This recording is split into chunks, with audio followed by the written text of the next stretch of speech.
সুপ্রিয় শিক্ষার্থী বন্ধুরা আসসালামু আলাইকুম। এই ভিডিওতে আমি ষষ্ঠ শ্রেণীর গণিতের ভগ্নাংশের খেলা শিখন অভিজ্ঞতার ভগ্নাংশের তুলনা বিষয়টি নিয়ে আলোচনা করব এবং এটি হচ্ছে 101 পৃষ্ঠা এবং 102 পৃষ্ঠা। বইতে কিন্তু ছক একে রং করে করে তোমাদেরকে ভগ্নাংশের তুলনা বিষয়টি দেখানো হয়েছে। এই বিষয়টিতে আমি যাব, তবে তার আগে আমরা খুব সহজেই ভগ্নাংশের তুলনা করার বিষয়টি আমরা জানব। প্রথমত দুইটা বিষয় লিখো, তোমরা খাতায় লিখে নাও। দেখো, ভগ্নাংশের তুলনার দুইটা সহজ নিয়ম। একটা হচ্ছে কি, দেখো, ভগ্নাংশের হর একই হলে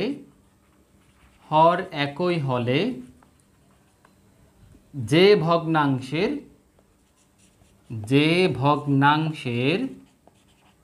লব বড় সে ভগ্নাংশটি বড়। একেবারে সহজ একটি কথা। এই সহজ কথাটির মাধ্যমে আমরা ভগ্নাংশের তুলনা জানব। তাহলে একটা হচ্ছে এটা, আরেকটা হচ্ছে, দেখো, এটা তোমাদের বইতে অবশ্য নাই, তবে এটা আমরা বোনাস স্বরূপ দিচ্ছি এবং এটা অবশ্যই জানা থাকলে তোমাদের জন্য সহজ হবে। দেখো, ভগ্নাংশের লব যদি একই হয়, লব একই হলে যে ভগ্নাংশের, তোমরা খাতায় লিখে নাও, যে ভগ্নাংশের হর ছোট সে ভগ্নাংশটি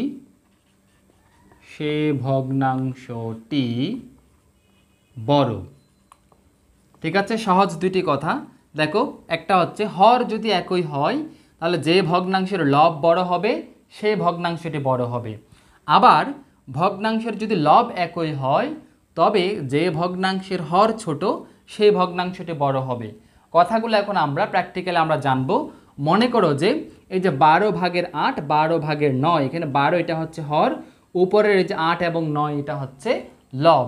এখানে আমরা দেখতে পাচ্ছি হর একই। তাহলে হর যদি একই হয় তাহলে আমরা এই যে উপরের নিয়ম অনুযায়ী তাহলে আমরা কি জানবো? দেখো, লব যেটার বড় সেই ভগ্নাংশটি বড়। তাহলে এখানে 12/9 যেহেতু বড় তাহলে 12/9টা বড় হবে। তার মানে এই যে 12/9 বৃহত্তর 12/8। ঠিক আছে, 12/8। অথবা আমরা এই যে 12/8কে যদি আমরা প্রথমত লিখি, যদি 12/8 ক্ষুদ্রতর 12/9। এখন একটা বিষয় দেখো, এখানে তো হর একই দেওয়া আছে, তাই আমরা খুব সহজে এটা জানলাম। আবার যদি লব একই থাকে, যেটা আমরা এই যে বোনাস স্বরূপ দিলাম, এই যে লব যদি একই থাকে তাহলে কি, দেখো, যে লব মনে করো যে 12 বা মনে করো যে 10, ঠিক আছে, 10/5। আবার আরেকটা মনে করো যে 10/6, সরি, এটা হচ্ছে 5/10, 5/10 এবং 6/10।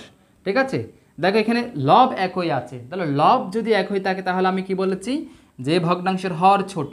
তাহলে লব একই হলে যে ভগ্নাংশের হর ছোট হবে, যেমন এখানে 5 ছোট, 5 হর ছোট, তাহলে যে 5/10 এটা হচ্ছে অবশ্যই বৃহত্তর 6/10 তুলনায়। ঠিক আছে, একইভাবে আমরা অসংখ্য আমরা দেখতে পারি, যেমন মনে করো যে 12, ঠিক আছে, নিচে যদি আমরা 8 লিখি মানে 8/12, আরেকটা লিখলাম মনে করো যে লব একই হতে হবে, তার মানে লব, আরেকটা মনে করো যে নিচে এখানে 9, মানে এটাকে আমরা একটু লবকে হর করে দিলাম, হরকে লব করে দিলাম, এইভাবে আমরা লিখলাম। তাহলে এখানে দেখো 8/12, এখানে যেহেতু লব একই তাহলে ভগ্নাংশের তুলনা আমরা কিভাবে করব? যার হর ছোট, তাহলে হর ছোট কোনটা? 8 ছোট, তাহলে এই ভগ্নাংশটি বড়। ঠিক আছে, তাহলে এই গেল যে ভগ্নাংশের লব এবং হর যদি একই থাকে কিভাবে আমরা খুব সহজেই তুলনা করব, ভগ্নাংশের তুলনা করব, এই বিষয়টা এখন আমরা জেনে নিলাম, বুঝে নিলাম, একদম ইজি। তবে যদি লবও একই না থাকে, হরও একই না থাকে, যেমনটা এখানে আমরা দেখতে পাচ্ছি যে 3/2, 4/3, এখানে কিন্তু লব হর সমান নাই, লবও ভিন্ন ভিন্ন এবং হরও কিন্তু ভিন্ন ভিন্ন। যদি এরকম লব হর ভিন্ন ভিন্ন থাকে তাহলে কিভাবে আমরা খুব সহজে ভগ্নাংশের তুলনা করব, এই বিষয়টা এখন আমরা জানব। তাহলে লব হর ভিন্ন থাকলে প্রথমত আমরা কি করব? আমরা প্রথমত হরকে একই বানিয়ে নিব। হয় আমরা হরকে একই বানিয়ে নিব অথবা আমরা লবকে একই বানিয়ে নিব, মানে এই দুটো সূত্রের, এই দুটো নিয়মের কোনো একটাতে আমরা ফেলবো। ঠিক আছে, তাহলে আমরা সাধারণত উপরের এটা দিয়ে করে থাকি, যেমন বইতেও কিন্তু উপরের এটা দেওয়া আছে, এই একটা দিয়ে করলে হচ্ছে, এটা আমরা জাস্ট জেনে রাখবো, তবে এটা আমাদের সবসময় করার দরকার নেই। তাহলে আমরা হরকে একই বানাবো। তাহলে যে ভিন্ন ভিন্ন আছে 3/2 এবং 4/3, এখানে যে হর ভিন্ন ভিন্ন আছে 3 এবং 4, এই 3 এবং 4কে আমরা একই রকম হর বানিয়ে নিব। তাহলে একই রকম হর কিভাবে বানাবো, এই 3 এবং 4-এর লসাগু নিব আমরা, মানে হরের লসাগু। আমরা প্রথমত যে দেখো 3/2 4/3, তাহলে এই দুইটা ভগ্নাংশকে আমরা এখন সহজে তুলনা করার জন্য হর একই বানাবো। তাহলে হরকে একই কিভাবে বানাবো আমরা, 3 এবং 4-এর লসাগু, 3 এবং 4-এর লসাগু কত, লসাগু হচ্ছে 12। যেহেতু এটা 3 মৌলিক সংখ্যা, তাহলে গুণ করে 3 4 12 হচ্ছে লসাগু। তার মানে আমরা হরকে একই বানানোর জন্য সবগুলা হরের লসাগু নেব। তাহলে এখানে 3 এবং 4 একই রকম হর বানানোর জন্য, যেটাকে আমরা সমহর বলে থাকি, সমহর মানে একই রকম হর, ঠিক আছে। তাহলে সমহর বানানোর জন্য বা একই রকম হর বানানোর জন্য আমরা হরগুলোর মানে 3 এবং 4-এর লসাগু আমরা 12 পেলাম। এই 12 আমরা লসাগু যে 12 পেলাম, এই 12টাই হবে যে সমান সমান হর। অর্থাৎ এই 12 দিয়ে এখন আমরা কি করব, দেখো প্রথম ভগ্নাংশের হরকে আমরা ভাগ দিব। তার মানে যে 12 ভাগ এই প্রথম ভগ্নাংশের হর 3, তাহলে ফলাফল কত পাই, 4। ফলাফল আমরা পাচ্ছি 4। তাহলে যে 4 পেলাম আমরা, এই 4কে দিয়ে আমরা প্রথম ভগ্নাংশের লব এবং হরকে আমরা গুণ দিব। তার মানে প্রথম ভগ্নাংশ কত, 3/2। তাহলে 3/2-এর আমরা লবকেও 4 দিয়ে গুণ দিব, হরকেও 4 দিয়ে গুণ দিব। তাহলে নিচে দেখো কি পাচ্ছি আমরা, নিচে পাচ্ছি 3 4 12, উপরে 4 দিয়ে গুণে 8, ঠিক আছে। আবার এই যে দ্বিতীয় ভগ্নাংশের ক্ষেত্রে দেখো লসাগু যেহেতু আমরা 12 পেয়েছিলাম, তাই 12কে আমরা এখন ভাগ দিব যে এই হর 4 দিয়ে, তাহলে ভাগ দিলে পাচ্ছি আমরা 3। তাহলে এবার এই 3 দিয়ে আমরা লব এবং হরকে আমরা ভাগ দিব, তাহলে 4/3। তাহলে যে আমরা যেহেতু ফলাফল যে লসাগুকে হর 4 দিয়ে ভাগ করে 3 পেয়েছিলাম, তাহলে আমরা এখন এই যে লবকেও 3 দিয়ে গুণ দিব, হরকেও 3 দিয়ে গুণ দিব। তাহলে 3 4 12 এবং 3 3 এখানে হচ্ছে 9। এই যে দেখো 12/8 এবং 12/9 আমরা একটা যে নতুন দুইটা ভগ্নাংশ পেলাম, এই দুইটা ভগ্নাংশের কিন্তু হর কিন্তু একই রকম হয়ে গেল। তাহলে হর যেহেতু একই রকম হয়ে গেল, এখন আমরা খুব সহজে তুলনা করতে পারি যে যেহেতু হর সমান, তাই এখানে 9 লব বড়, ঠিক আছে। যে ভগ্নাংশ লব বড়, তার মানে 9 বড় যেহেতু, তাই 12/9টাই হবে যে বড় ভগ্নাংশ। তার মানে আমরা এই যে 12/8 ক্ষুদ্রতর 12/9, ঠিক আছে। এইভাবে আমরা খুব সহজেই কিন্তু ভগ্নাংশের তুলনা করতে পারি। হ্যাঁ, এবার আমরা এগুলো যে 3/2 4/3 এগুলো তো আমি বই থেকে নিয়েছি, আমরা আরও কিছু ভগ্নাংশ দেখি, ঠিক আছে। আশা করি তোমরা এগুলো বুঝতে পেরেছো। এবার ভিন্ন একটা মনে করো যে দেওয়া আছে, মনে করো যে 5/4, আরেকটা দেওয়া আছে মনে করো যে 6/3। এখানে দেখো এখানে কিন্তু লবও ভিন্ন ভিন্ন, হরও কিন্তু ভিন্ন ভিন্ন। তাহলে খুব সহজে আমরা কিন্তু তুলনা করতে পারছি না। আমরা কিন্তু এখানে কোনটা বড় ভগ্নাংশ কোনটা ছোট ভগ্নাংশ কিন্তু আমরা দেখা মাত্রই কিন্তু বলে দিতে পারছি না, বা দেখার পর একটু চিন্তা করে কিন্তু বলে দিতে পারছি না। আমাদের কিন্তু অনেক বেশি সময় লাগবে এখানে কোনটা বড় কোনটা ছোট বলার জন্য। তাহলে আমরা এখানে সহজেই আমরা কোনটা বড় কোনটা ছোট এই ভগ্নাংশের তুলনা করার জন্য আমরা কি করব, এই হরকে আমরা একই রকম বানাবো বা সমহর বানাবো। তাহলে সমহর কিভাবে বানাই, হরগুলোর লসাগু নেব। এখানে 5 এবং 6-এর লসাগু কত, 5 6 30। তাহলে এই 30 দিয়ে আমরা এখন প্রথমত যে প্রথম ভগ্নাংশের হরকে যদি আমরা ভাগ দেই, হ্যাঁ 30কে আমরা প্রথম ভগ্নাংশের হর দিয়ে ভাগ দিলে 30কে যে 5 6 30 6 পাবো আমরা। এই 6 দিয়ে আমরা প্রথম ভগ্নাংশকে গুণ দিব, মানে প্রথম ভগ্নাংশের লব হর উভয়টাকে আমরা এই 6 দিয়ে গুণ দিব। তাহলে আমরা পাচ্ছি 30/4 6 24, 30/24। আবার এটাকে দেখো 30 দিয়ে আমরা এই যে দেখো হর 6 দিয়ে যদি আমরা ভাগ দেই 30কে, পাচ্ছি আমরা 5। এই 5কে আমরা এই যে দ্বিতীয় ভগ্নাংশ 6/3, লবকেও 5 দিয়ে গুণ দেব, হরকেও আমরা 5 দিয়ে গুণ দেব। নিচে পাচ্ছি আমরা 30 এবং উপরে হচ্ছে 3 5 15, তাহলে 30/15। তাহলে একটা পেলাম 30/24 আর একটা পেলাম 30/15। এখানে কি বিষয়টি ঘটেছে, এখানে তো হর একই হয়ে গিয়েছে, তাই না? দেখতেই পাচ্ছি আমরা হর একই হয়ে গিয়েছে। তাহলে হর যদি একই হয়ে যায় খুব সহজেই আমরা তুলনা করতে পারবো। তাহলে এখানে হর একই হলে যেই ভগ্নাংশের লব বড়, তাহলে লব বড় দেখতে পাচ্ছি এখানে 24, তাহলে অবশ্যই 30/24 বড় হবে এবং 30/15 ছোট হবে। তাহলে যে 30/24 মানে কত, 30/24 মানে হচ্ছে এই যে 5/4, এই যে 5/4 এটা, আবার এই যে 30/15 মানে হচ্ছে যে 6/3। তার মানে 5/4 বৃহত্তর 6/3, ঠিক আছে। আশা করি খুব সহজে তোমরা বুঝতে পেরেছো। এইভাবে আমরা সমহর বানিয়ে মানে হরকে সমান করে খুব সহজে আমরা ভগ্নাংশের তুলনা করতে পারবো। আরেকটা যে লব সমান এক হলে যে একটা বলেছি, এটা জাস্ট আমি একটা দেখাই দেই, এটার ক্ষেত্রে দেখাই দেই। যেমন মনে করো যে এখানে লব কিন্তু সমান নাই, ঠিক আছে, হরও সমান নাই, হর সমহর করে কিভাবে করে এটা তো আমি দেখালাম। জাস্ট এবার আমরা লব সমান কিভাবে করব, লব সমান করার জন্য কিন্তু আমরা লব দ্বয়ের, হ্যাঁ, লব যতগুলো লব থাকবে সবগুলো আমরা লসাগু নেব। তাহলে লবের লসাগু হচ্ছে কত, লবের লসাগু 3 4 12, ঠিক আছে। এই 12কে এবার আমরা প্রথম ভগ্নাংশের লব দিয়ে আমরা ভাগ দিব। তাহলে 4 ভগ্নাংশের লব 4 দিয়ে ভাগ দিলে আমরা পাচ্ছি 3। এই 3 দিয়ে আবার আমরা প্রথম ভগ্নাংশকে, যে দেখো 5 ভাগের 4, হ্যাঁ, গুণ, এই যে 3 দিয়ে আমরা এটা লবকেও 3 দিয়ে গুণ, হরকেও 3 দিয়ে গুণ, তাহলে আমরা পাচ্ছি কত, পাচ্ছি 3 5, আবার নিচে পাচ্ছি 15, উপরে পাচ্ছি 12। আবার দেখো এই যে লসাগু 12কে আমরা এই যে দ্বিতীয় ভগ্নাংশের লব 3 দিয়ে ভাগ দিব, তাহলে পাচ্ছি আমরা 4, ফলাফল পাচ্ছি 4। এই 4কে আমরা এখন কি করব, দ্বিতীয় ভগ্নাংশ যে 6 ভাগের 3 আছে, লবকেও আমরা এবার কি করব, লবকেও 4 দিয়ে গুণ দিব, হরকেও 4 দিয়ে গুণ দিব। নিচে পাচ্ছি 4 6 24, উপরে পাচ্ছি 3 4 12। কি বিষয়টা ঘটেছে দেখো তো, এখানে লব কিন্তু একই রকম হয়ে গেল, 12 12, লব একই রকম হয়ে গেল। তাহলে লব একই হলে আমরা খুব সহজে কিভাবে তুলনা করব, দেখো লব একই হলে যে ভগ্নাংশের হর ছোট সেই ভগ্নাংশটি বড়। তাহলে এখানে হর ছোট কোনটা, এখানে 15 হচ্ছে ছোট, তাহলে 15 যেহেতু হর ছোট, তাহলে অবশ্যই 15 ভাগের 12টা কি হবে, বড় হবে। তার মানে যে 15 ভাগের 12 বৃহত্তর 24 ভাগের 12, এটা হচ্ছে লব একই হলে। তাহলে যে 15 ভাগের 12 মানে কত, 15 ভাগের 12 মানে হচ্ছে 5 ভাগের 4, তার মানে 5 ভাগের 4 বৃহত্তর এই 24 ভাগের 12 মানে হচ্ছে কত, 6 ভাগের 3, হ্যাঁ, 6 ভাগের 3।